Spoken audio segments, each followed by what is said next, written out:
આજ તો આપે પણ પહોંચું કે હોન્ડાના શોરૂમમાં અને હું પહોંચું ને કઢાવી લીધી નવી એક્ટિવા. રામ રામ ભાઈ બધે, સ્વાગત છે તમારું આપણા આજના ટૂંકા વ્લોગમાં. આજ તો આપણું કી કામ નતો એટલે ઉગ્યાના પરમાં બિલ્લો રાણી લઉં ને આપણે નીકળું ગયા ગામમાં આંટો મારવા. ગામમાં ગયા એટલે તો ધોરીએ રાખ્યાની વર્ધી આવગી ને પાછા પહોંચીએ ઘરે ને કરી લીધી સેવાભાઈની સવારી. સેવાભાઈની સવારી કરું ને ઓટો લાવણી છોડ નાખ્યો ને પહે નીકળું ગયા ગામમાં બંધપારો જોતરવા. માણેના બંધપારાનું લોડો દઉં ને આપણે સેવાભાઈ લઉં નીકળું ગયા વર્ધિયારા ખેતર ડે પાસે. ફાઇનલી સેવાભાઈ લઉં ને પહોંચું ગયા વર્ધિયારા ખેતરમાં ને પહોંચેક ને ડાયરેક્ટ ધોરિયા રાખવાનું પણ ચાલુ કરી દીધું. અડધા કલાકમાં ધોરિયા રાખું ને ધજા ઈંડીની દાટ વાર નાખીને પહે સેવાભાઈ લઉં નીકળું ગયા પાછા ઘર ડે પાસે. બપોરે કરી લીધી જરા નીંદર ને પછાડના નીકળું ગયા નખત્રાણા ડે પાસે.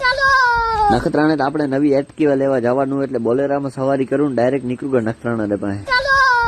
નખત્રાણે પહોંચ્યું ને ડાયરેક્ટ પહોંચું ગયો હોન્ડાના શોરૂમમાં. કાગરીએની બધી પ્રોસેસ પતું ગઈ ને પહે આવગો ફોટો પાડે આરો રિવાજ એટલે ફોટો પણ પડાવી લીધો. અને આ એક્ટિવા આપે નહીં લીધી, આપણા કાકાએ કઢાવી એટલે આપે કને કોઈ પાલતી ન માગ્યો. આ એક્ટિવા ભલે આપે નહીં કઢાવી પણ તો સંસારના નિયમ પ્રમાણે ફોટો કઢાવો. નવી એક્ટિવાની ચાવી ચાલુ ને પહોંચું ગયા ડાયરેક્ટ પાણીપુરી ખાવા. પાણીપુરીની ધબધબાટી બોલાવતા હતા એમાં એક આપણું પણ વિડીયો ઠપકાર નાખ્યો. પાણીપુરી ખાવું ને એક્ટિવામાં રીડીમ કરાવવા પહોંચું ગયા ને પહેલા ચડાવ નાખે કૃષ્ણ ભગવાન. રીડીમ ચડાવ ઘર પાસે નીકળું ગયા ને તરત અંધાર થવું ગયો તો રસ્તામાં જાતા હતા થોડાક નવરે ધંધા કરી લીધા. આપે આતા હતા ગાડે પણ રસ્તામાં ભૂખ લાગી એટલે એક કડક ઠપકાર નાખી. ચલો આપે મળીએ બીજા વ્લોગમાં, ત્યાંથી બધે રામ.